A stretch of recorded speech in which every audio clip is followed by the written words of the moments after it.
शायद आपको याद होगा, कुछ समय पहले हमने केयर इंश्योरेंस कंपनी पर एक वीडियो बनाया था। उस वीडियो में चर्चा कुछ ऐसी हुई थी कि केयर इंश्योरेंस कंपनी के एक इंश्योरेंस एजेंट वो केयर इंश्योरेंस कंपनी के बारे में शिकायत कर रहे थे। इस इंश्योरेंस एजेंट का नाम मिस्टर लाजरस डायस था। वो शिकायत कर रहे थे कि केयर इंश्योरेंस कंपनी ने उनके कोड को बंद कर दिया है। उन्होंने जो केयर इंश्योरेंस कंपनी में बिजनेस डाला है वो बिजनेस की कमीशन उसे उन्हें नहीं मिल रही है। और जब हमने उनकी इस शिकायत पर वीडियो बनाया और इस वीडियो को जब हमने पब्लिश किया तो इस वीडियो को बहुत सारे लोगों ने देखा और बहुत लोगों के बीच में इस विषय पर चर्चा चलती रही कि केयर इंश्योरेंस कंपनी ने ऐसा क्यों किया। और फिर कुछ समय के बाद में केयर इंश्योरेंस कंपनी ने मिस्टर लाजरस डायस को अप्रोच किया। अब उनकी अप्रोच करने के बाद में उनकी क्या बातें हुई, किस तरीके से रिएक्शन उन्होंने मिस्टर लाजरस डायस को दिया, इसके ऊपर चर्चा करने के लिए आज एक बार फिर मिस्टर लाजरस डायस हमारे साथ में है। चलिए मिलते हैं मिस्टर लाजरस डायस से और उनसे जानते हैं कि क्या रिएक्शन उन्हें केयर इंश्योरेंस कंपनी से मिला। लाजरस जी, मैं आपका एक बार फिर से बीआईटीवी के आज के इस प्रोग्राम में बहुत बहुत स्वागत करता हूँ। Thank you very much. So Lazarus ji, मुझे याद है कि जब हमने पिछली बार आपकी शिकायत पर वीडियो बनाया था तब आप ये बोल रहे थे कि केयर इंश्योरेंस कंपनी ने आपका कोड लॉक कर दिया है, आपने जो बिजनेस उनको डाला है उस बिजनेस की कमीशन आपको नहीं आ रही है। तो उसका वीडियो बनने के बाद में आपने क्या रिएक्शन उनकी तरफ से देखा वो आप हमें बताइए। तो रंजीत, जो वीडियो एक्चुअली मुझे लगता है शाम को कुछ 4 या 5 बजे मतलब रिलीज हुआ था और वो शाम को पूरा काफी मतलब अफला तफली हो गया।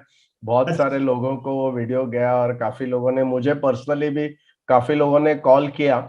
अगले दिन सवेरे 10 बजे शर्मिल जी जो नेशनल हेड है केयर इंश्योरेंस के, सेल्स हेड है, उनका मुझे कॉल आया।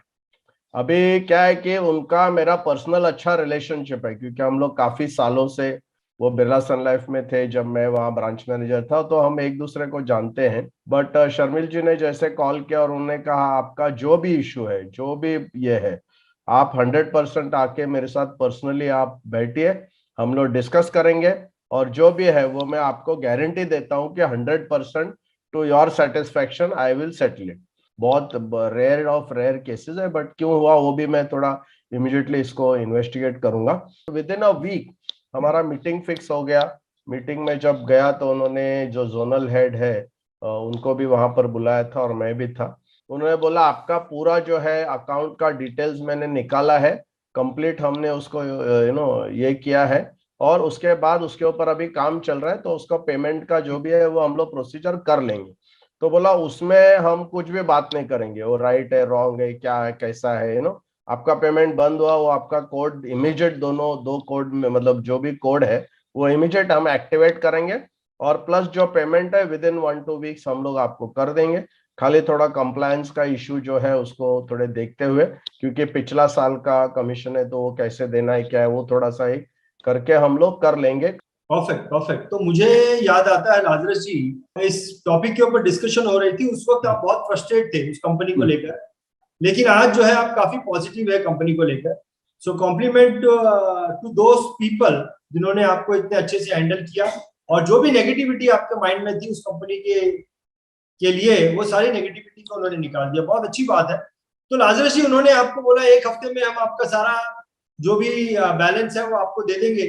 तो how fast they did this? क्या एक हफ्ते में उन्होंने दिया या लंबा समय लगा? नहीं, विद इन 2 वीक्स 10-12 दिन में कंप्लीट सेटलमेंट आ गया और उनके तरफ से कॉल आके मुझे बताया गया और उसका स्टेटमेंट भी बाकायदा ब्रांच मैनेजर और रिलेशनशिप मैनेजर पर्सनली घर पे आके उन्होंने मुझे हैंड ओवर किया। तो दैट्स वेरी मतलब very nice and kind of them. आपका कोड भी एक्टिव हो गया? यस, कोड एक्टिव हो गया। अभी सब मैं काम मतलब कर सकता हूँ और बाकी का उसके आगे का भी सब कमीशन जो है वही प्रॉपरली वो आ रहा है। बहुत बढ़िया, बहुत बढ़िया, फैंटास्टिक। तो लाजरस जी, आपको क्या लगता है व्हाट वाज द रीजन? क्या उन्होंने बताया आपको किस रीजन से ये सब प्रॉब्लम हुआ था? हाँ, तो बेसिकली क्या है ना, एक जो उन्होंने मतलब एक जो प्रोसेस उनका इंटरनल प्रोसेस है उसके बारे में उन्होंने मुझे थोड़ा सा एनलाइटन किया।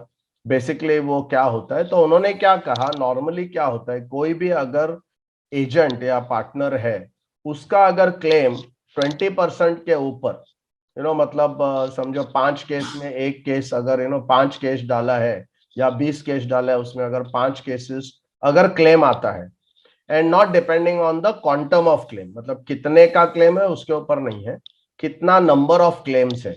वो नंबर ऑफ क्लेम्स अगर 20% से ज्यादा होता है कोई भी एडवाइजर का, तो ये फ्रॉड डिटेक्शन के लिए उन्होंने ये सिस्टम या प्रोसेस डाला है।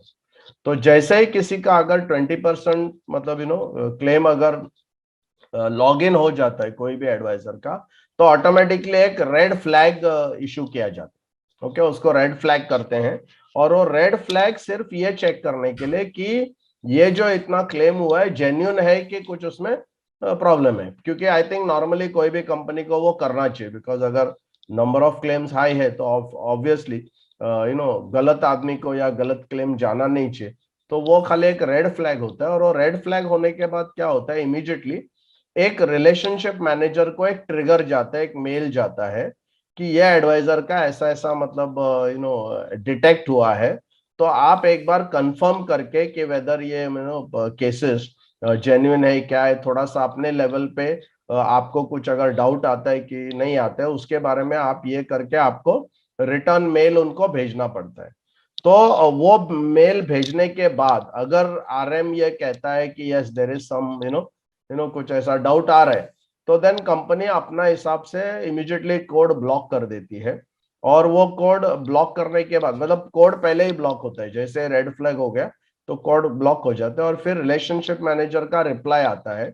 और वो रिप्लाई में अगर वो कहता है कि इसमें कुछ भी ऐसा नहीं है और कंप्लीट क्लीन है एकदम ये, तो इमीडिएटली वो मेल रिटर्न जाने के बाद उसको एक्टिवेट किया जाता है। और ये हार्डली 1 महीने का 1.5 महीने का गैप में, ये सब 2 महीने के गैप में हो जाते हैं। अभी क्या है कि कभी कभी ये होता है कि जो रिलेशनशिप मैनेजर है वो किसी काम से ये सब मेल देखकर फिर उसको रिवर्ट वो करता नहीं है, या अपने काम में ये हो जाता है, व्यस्त हो जाता है, या उस समय पे कोई अगर कंपटीशन होता है तो क्या होता है, मतलब अननोइंगली वो उसको ओवर सी कर देता है। एंड बिकॉज ऑफ दैट फिर वो ड्रैग हो जाते हैं। और वो क्या है, वो ड्रैग होने के बाद फिर उसको सब रिवर्स करने का प्रोसीजर अलग है, बट वो ड्रैग होने के बाद फिर वो प्रॉब्लम हो जाते हैं। तो अभी मैंने कंपनी को मतलब वो कोड ब्लॉक और फिर अनब्लॉक कर लेते हैं उन लोग इमीडिएटली। सो लाजरस जी, इसमें आपके क्लेम वाकई में ज्यादा आए थे? मुझे ऐसे इंफॉर्मेशन मिला कि 40% का आपका प्रीमियम के रिलेटेड अगर आप क्लेम करते हैं उससे ज्यादा, तो आपका कोड ब्लॉक हो जाता है। जो कंपनी ने कंप्लीटली डिनाई किया कि ऐसा कोई भी हमारा बेंचमार्क नहीं है। और जनरली वो थोड़ा मुझे उटांग पटांग लगा, बिकॉज 40% क्लेम प्रीमियम के सामने अगर करेंगे तो उसका कोई तो ऑलमोस्ट 80% एजेंट उसमें आ जाएंगे फिर। करेक्ट, बट वो करेक्ट। बोला नहीं, क्वांटम के ऊपर नहीं है, वो नंबर ऑफ क्लेम्स के ऊपर है। तो लाजरस जी, मुझे याद है कि आप कितनी चिंता में थे उस वक्त। हम्म। आप कितनी चिंता में थे उस वक्त, दूसरे किसी एजेंट को ऐसी तकलीफ ना हो। तो आप हम्म। क्या सलाह देना चाहेंगे उन्हें, किन चीजों पर ध्यान देना चाहिए? हाँ, तो एक तो मुझे ये कहना है कि एजेंटों को नॉर्मली रेगुलरली उनका कमीशन पेमेंट्स का जो भी मेल आता है, कमीशन पेमेंट्स आते हैं ना, उसके ऊपर थोड़ा सा ध्यान देना चाहिए। रेड फ्लैग अगर एक्टिवेट हुआ है तो उसके ऊपर फिर रिलेशनशिप मैनेजर के पीछे पड़ के उसको इसका जो भी मतलब रिवर्स में जो उनको काम करना है, जो भी उनको मेल भेजना है, वो मेल उनको भेजने के लिए एजेंट एक पीछे पड़ना चाहिए रिलेशनशिप मैनेजर। क्योंकि रिलेशनशिप मैनेजर का काफी मतलब स्ट्रेस मतलब प्रेशर रहता है। तो आपको वो कमीशन का फ्लो आपके अकाउंट में चेक करना चाहिए। और अगर ऐसा 1-1.5 महीने तक अगर आपने केसेस डाले हैं और अगर आपको कमीशन नहीं आ रहा है बाय चांस, तो फिर आपको इमिडिएटली आपके रिलेशनशिप मैनेजर से बात करके जो भी है वो कार्रवाई या जो उसका प्रोसेस है, वो प्रोसेस को कंप्लीट कर लेना चाहिए। और ये पता लगाना चाहिए कि बाबा कोड कहीं या तो फिर वेबसाइट पे दूसरा एक बहुत अच्छा तरीका है कि जो आपका जो पार्टनर पोर्टल है, वो पोर्टल आप कॉन्स्टेंटली अगर हर 15-20 दिन में या 15 दिन में एक बार अगर देखेंगे और आपको एक्सेस अगर मिल रहा है, तो अगर नहीं मिल रहा है या ब्लॉक हो गया है तो देन वहां भी पोर्टल पे भी अपने को पता चलता है। एजेंट के तरफ से कार्रवाई अगर इमीडिएटली होती है तो मुझे लगता है ऐसा कुछ बहुत ज्यादा डीप लेवल का प्रॉब्लम शायद नहीं होगा। परफेक्ट, परफेक्ट, बहुत बढ़िया। लाजरस जी, सबसे पहले तो मैं आपको बहुत बहुत बधाई देना चाहूंगा कि आपका ये जो प्रॉब्लम था, आप बहुत चिंता में थे, आपका ये प्रॉब्लम सॉल्व हो गया, इसके लिए आपको बहुत बहुत बधाई। लेकिन आपसे भी ज्यादा लाजरस जी मैं बधाई देना चाहूंगा केयर इंश्योरेंस कंपनी वालों को, क्योंकि उन्होंने इमीडिएटली स्टेप लिया, बहुत मैच्योरिटी दिखाई उन्होंने, आपको इमीडिएटली कांटेक्ट किया और आपका जो भी इशू था उसे इमीडिएट बेसिस पे उसे क्लियर किया, और आपको भी बहुत अच्छे से उन्होंने कॉन्फिडेंस में लिया, आप भी बहुत पॉजिटिव हो गए उनके बारे में, तो उनको भी मैं बहुत बहुत बधाई देना चाहूंगा। लाजरस जी वंस अगेन यस, बहुत बहुत बधाई आपको। Thank you very much, thank you. और अब मैं आना चाहूंगा हमारे दर्शकों के पास, और दर्शकों से मैं ये कहना चाहूंगा कि अगर आपके पास में भी कुछ इस तरह का कोई इशू है, किसी कंपनी के साथ आपकी मिसअंडरस्टैंडिंग चल रही है, तो आप BI को संपर्क कर सकते हैं। BI आपकी उस मिसअंडरस्टैंडिंग पर वीडियो बनाएगा और आपके उस प्रॉब्लम को सॉल्व करने में आप BI आपकी मदद करेगा, आप BI की मदद ले सकते हैं। अगर ये वीडियो आपके पास किसी के द्वारा आया है तो आप इस चैनल को सब्सक्राइब करना, आपको ये वीडियो अच्छा लगा हो तो वीडियो को लाइक करना, और इस वीडियो को आपके जान पहचान के लोगों तक जरूर भेजना। बहुत ही जल्द किसी और वीडियो में मैं आपसे फिर मुलाकात करूंगा, तब तक के लिए अलविदा, बहुत बहुत धन्यवाद।